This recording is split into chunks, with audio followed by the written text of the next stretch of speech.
बिस्मिल्लाहिर्रहमानिर्रहीम। अस्सलाम वालेकुम। मैं हूं सलमान हैदर। दुआ है परवरदिगार से कि उसने आपको और आपके अहले खाना को अपनी हिफ्ज़ो अमान में रखा हो। जिस वक्त मैं आपसे बात कर रहा हूं, मेरे पास इत्तलात है कि काजी फाइज साहब अपने साथी जजेस से ना सिर्फ राब्ते में और मीटिंग सीटिंग्स के हवाले से भी खबरें, और वो अब उनको कन्विंस कर रहे हैं कि मैं किस पोजीशन पर खड़ा हूं और आपने आने वाले दिनों में मेरा साथ देना। लेकिन इस्लामाबाद के हलकों में जो खबरें चल रही वो एक साथ, जी हाँ, तमाम के तमाम जजेस के इस्तीफे से मुतलिक इतलात हैं कि वो इस पैराए पर सोच रहे हैं, स्पेशली प्रैक्टिस प्रोसीजरल एक्ट के अंदर जो तब्दीली की गई, और दूसरा सुप्रीम कोर्ट के जो 8 रुकनी अक्सरियती जो फैसला था, फुल कोर्ट का, फुल बेंच कोर्ट का जो जो फैसला था, मखसूस नशिस्तों का जो 8 जजेस ने दिया था, वैसे तो 11 जजेस ने दिया था, उस पर ना अमल करने के हवाले से और उसमें काजी फाइज साहब के किरदार के हवाले से यहाँ सारे एक साथ इस्तीफे का भी सोच रहे हैं। दूसरा जो इतलात हैं मेरे पास वो है वकला तहरीक, और ये बड़ी ज़ोरदार है। वो जो मुलाकातें बिलावल साहब कर रहे हैं ना, मुख्तलिफ बार्स में जाके, कि उन्हें कन्विंस कर सके। इसी तरह इधर काजी साहब भी अपनी मुलाकातें कर रहे हैं जजेस को कन्विंस करने के हवाले से। एक अहम तरीन इजलास था इस्लामाबाद का, जी, अदलिया पर, और ये ग्रैंड जिसमें तमाम जजेस शामिल होते हैं, वो इजलास मुलतवी हुआ है। उसकी भी कोई तफसील है। 4 जजेस फारिग हुए हैं, उसकी भी कोई डिटेल्स हैं। अहम व्लॉग है, इसकी मैं पूरी तफसील आपके सामने रखता हूँ। चैनल देखें तो चैनल सब्सक्राइब कर दें ताकि मेरा और आपका राब्ता रहे। फवाद चौधरी साहब से आगाज़ करता हूँ। उन्होंने भी ये खबर दी, ये खबर को जैसा पहले चली भी, लेकिन फवाद चौधरी साहब ने खबर दी। वो कहते हैं कि अगर अगर आईनी अदालत बनती है तो 100% जजेस मुस्तफ़ी हो जाएंगे। ये इंटरनेशनल स्टैंडर्ड के जजेस हैं। वो सुप्रीम कोर्ट के जजेस की बता रहे हैं। उन्होंने कहा ये इंटरनेशनल स्टैंडर्ड के जजेस हैं। 10-15 लाख कमाना इनके लिए कोई मुश्किल बात नहीं है। यानी इनको तनख्वाहों की फ़िक्र नहीं है, इनको ज़रिए मुआश की फ़िक्र नहीं है, इनको मामलात ज़िंदगी की फ़िक्र नहीं है। ये जो जजेस हैं जो इस्तीफ़ा देने के प्लान में हैं, उनसे मुतल्लिक़ बता रहे हैं। उन्होंने कहा इसके साथ ही वकला की तहरीक भी शुरू हो जाएगी। अच्छा, इधर मैं आपको बताऊं कि फवाद चौधरी साहब ने ना ये हवा में बातें नहीं की हैं, इधर उधर की बातें नहीं की हैं, मुआएं बाएं शाएं नहीं की है। और ये कोई छोटी बात नहीं है जो ये इतना बड़ा दावा करे, ये किसी खबर की बिना पर कर रहे हैं, जो खबर मेरे पास भी है, मगर फवाद चौधरी साहब के कंधे पर रख रहा हूँ कि ताकि ये चीज़ ज़रा थोड़ा सा मजबूत आ जाए। और जस्टिस मंसूर अली शाह, क्योंकि चीज़ें गैर मामूली हैं, जस्टिस मंसूर अली शाह साहब प्रैक्टिस एंड प्रोसीजर कमेटी से उठ के चले गए। उन्होंने कहा ये डिक्टेटरशिप है काजी फाइज साहब की, मैं इसमें बैठता ही नहीं। ये कमेटी है ही गैर कानूनी, ये कमेटी है ही गैर आईनी, जिस तरीके से तश्कील इसकी की गई है। इधर हुक्म आया, इधर कमेटी से आपने जस्टिस मुनीब का नाम कर दिया। ये पहले भी प्रैक्टिस एंड प्रोसीजर कमेटी का जो जितने रूल्स थे, ये फुल बेंच ने बनाए थे, उसके लिए फुल कोर्ट बैठा था, और अब भी ये होना चाहिए। अदरवाइज मैं कभी भी इस कमेटी में नहीं बैठूंगा। अच्छा जी, दूसरी तरफ जस्टिस मुनीब ने चैलेंज किया, जस्टिस मुनीब साहब भी उठ के चले गए। उन्होंने बेंच पे बैठने से इनकार कर दिया कि मैं 63A के बेंच के अंदर मैं नहीं बैठता, मैंने बैठना ही नहीं। तो ये वो बातों को मजबूत कर रही हैं जो इस वक्त इस्लामाबाद के अंदर चल रही है। और ये सब ऐसा ही नहीं हो रहा। और अगर वाकई इतनी बड़ी तादाद में इस्तीफे आ गए तो फिर क्या करेंगे, क्या होगा? अब ये सोचना है क्या होगा, वो मैं आपको बताता हूँ। पहली बात तो ये कि जजेस के इस्तीफे का इम्पैक्ट क्या पड़ेगा, हम इसकी तरफ जाएं तो सबसे पहले तो ये कि ये हो सकता है कि ये वकला तहरीक को बाकायदा ईंधन फराहम करे। ये इस्तीफे बिल्कुल कोलैप्स हो जाएगा ना ये चीज़ें।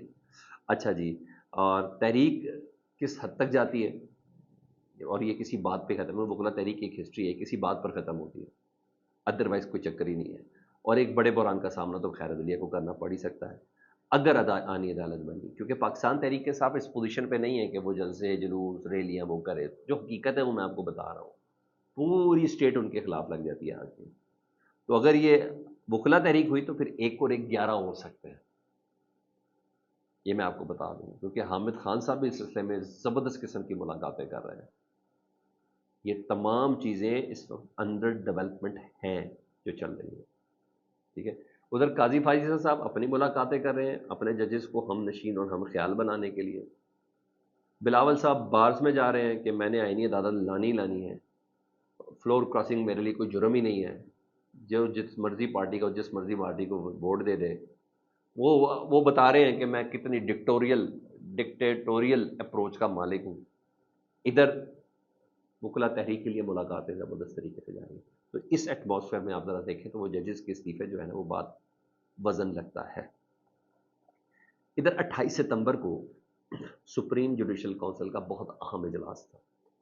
اس کو جوڈیشل کونسل آف پاکستان کا اجلاس کہتے ہیں، جس میں تمام ججز ہوتے ہیں اس اجلاس میں، اور اہم چیزیں سامنے رکھی جاتی ہیں، جائزے لیے جاتے ہیں اصلاحات کے حوالے سے، اور سب سے اچھی بات ہوتی ہے کہ ججز اس میں اپنے معاملات کو بھی اٹھاتے ہیں اور بولنے کی مکمل طور پر اجازت ہوتی ہے۔ بولیں گے قاضی صاحب آپ ادھر غلط ہیں، بولیں گے جسٹس منصور صاحب آپ نے یہ صحیح نہیں کیا، بولیں گے جسٹس منیم اختر آپ نے یہ نہیں کیا، بولیں گے جسٹس افغان تم نے کیوں کہا کہ اگر الیکشن کمیشن تمہیں ایسا لگتا ہے کہ آئین کے خلاف سپریم کورٹ نے حکم دیا تو تم اس پہ عمل نہ کرو۔ یہ ساری چیزیں ہوتی ہیں نا، اور ابھی آپ کو پتا ابھی جسٹس جمال مندوخیل نے بولنا ہے سارے سچویشن پہ، ابھی جسٹس رضوی صاحب نے بولنا ہے ساری سچویشن پہ، جسٹس عائشہ نے بولنا ہے ساری سچویشن، ابھی تو پوری فہرست ہے۔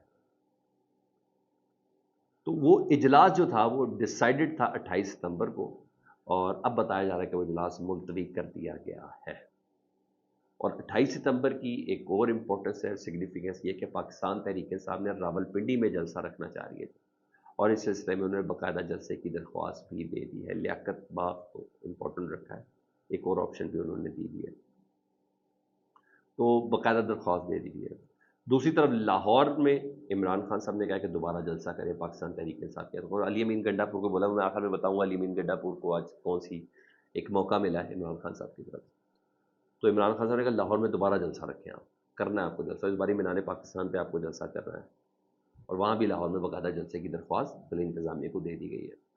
اچھا جی، 5 اکتوبر کی تاریخ ہے، لاہور میں جلسے کی اجازت مانگی گئی ہے، اور 5 اکتوبر عمران خان صاحب کی سالگرہ بھی ہے جی، اور شام 5 بجے سے رات 10 بجے تک کا وقت مانگا گیا ہے۔ 5 اکتوبر کا لاہور کا جلسہ، ٹھیک ہے جی، 28 ستمبر پنڈی کا، 5 اکتوبر کا جلسہ لاہور کا، اس کے لیے اجازت مانگی گئی ہے۔ ادھر ایک بڑی مزیدار گیم ہے، وہ بھی میں آپ کو بتا دوں، chief justice Lahore high court ہے جسٹس عالیہ نیلم صاحبہ سے متعلق آپ کو بتاؤں، کیونکہ الیکشن کمیشن سے ان کی سیٹنگ ہو گئی تھی، سپریم کورٹ نے کہا تھا کہ آپ نے آپس میں سیٹنگ کے بعد نا آپ دیکھ لیں کہ ٹریبونلز کس طریقے سے بننے ہیں۔ تو 4 ججز اب پتہ چل گیا کہ الیکشن کمیشن نے دینے اپنی مرضی کے، جو ٹریبونلز کا فیصلہ کریں گے، تو آدھے پنجاب کی کیسز تو بچا لیں گے، لیکن ہم خوش تھے کہ آدھے ججز تو وہی والے جو سابق چیف جسٹس جسٹس شہزاد ملک صاحب نے رکھے گئے تھے۔ تو 4 ججز لاہور ہائی کورٹ کی طرف سے آئیں گے۔ اس پر سلمان اکرم راجہ جو جنرل سیکرٹری ہیں پاکستان تحریک انصاف کے سینئر وکیل ہیں، انہوں نے انکشاف کیا ہے کہ جو 4 ججز جن کو جسٹس شہزاد احمد خان صاحب نے الیکشن ٹریبونل میں شامل کیا تھا، 4 ججز ہائی کورٹ کے جن کو جسٹس شہزاد احمد خان صاحب نے، ویسے تو 8 کو کیا تھا، مگر اس کنسنسس کے بعد 4 الیکشن کمیشن کے 4 ہائی کورٹ کے ہو گئے۔ انہوں نے کہا وہ جو 4 ہائی کورٹ کے ججز تھے نا، جن کو جسٹس شہزاد ملک صاحب نے تعینات کیا تھا الیکشن ٹریبونل کے لیے، ان پر الیکشن کمیشن کو اعتراض تھا، تو چیف جسٹس جسٹس عالیہ نیلم صاحبہ نے نا چیف الیکشن کمشنر سکندر سلطان راجہ صاحب سے ملاقات کر کے ان 4 کو بھی ہٹا دیا ہے۔ لو جی، الیکشن کمیشن کے بھی جج اپنی مرضی کے اور ہائی کورٹ کے جج بھی اپنی مرضی کے، تو منشا تو پوری ہوگی نا سر، مطلب معاملہ تو حل ہو گیا، جو چاہتے تھے وہ ہو گیا، اب جو پنجاب کی سیٹیں بچ جائیں گی، اور کیا ہے۔ یہ ہے پاکستان، یہ ہے ہماری جمہوریت، یہ ہے ہمارے اداروں کی مضبوطی، سر یہ چیز ہے، لیکن کب تک؟ چالاکیاں تو پکڑی جاتی ہیں۔ ادھر علی امین گنڈا پور صاحب کے حوالے سے میں آپ کو، اور یہ سورسز سے کنفرم کر رہا ہوں میں آپ کو بات، ان کو چانس دیا ہے عمران خان صاحب نے، باقاعدہ غصے ہوئے ہیں ان سے، انہوں نے کہا آپ نے 6 بجے کا لاہور کا جلسہ کیوں بند کیا، بند کرنے کیوں دیا، رجسٹنس کیوں نہیں کی، آپ نے مزاحمت کیوں نہیں کی، جس طریقے سے وہ لوگ کہہ رہے تھے آپ نے ان کی ساری باتیں کیوں مانی، کیوں چلتے رہے۔ عمران خان صاحب بھی تو پی ٹی وی دیکھ ہی رہے ہیں نا کمرے میں، ان کے پاس ابھی تو وہ سورس آ ہی رہا ہوگا، پی ٹی وی جو خبریں دے رہا ہوگا۔ انہوں نے کہا یہ کیا کیا آپ نے، اب ایسا نہیں ہو، انہوں نے کہا اب حکومت کی طرف سے کسی اس قسم کی انسٹرکشن کے اوپر آپ نے عمل نہیں کرنا، اپنی شناخت اور تحریک کو برقرار رکھنا ہے، اپنی شناخت اور تحریک کو برقرار رکھنا ہے۔ اس لیے عمران خان صاحب نے لاہور پہ مینار پاکستان میں دوبارہ جلسے کا ہے کہ یہ جلسہ کرنا ہی کرنا ہے، ٹھیک ہے جی، اور اس باری ڈفرینٹ طریقے سے کرنا ہے۔ تو بہت زیادہ خیال رکھیں، اللہم صلی علی محمد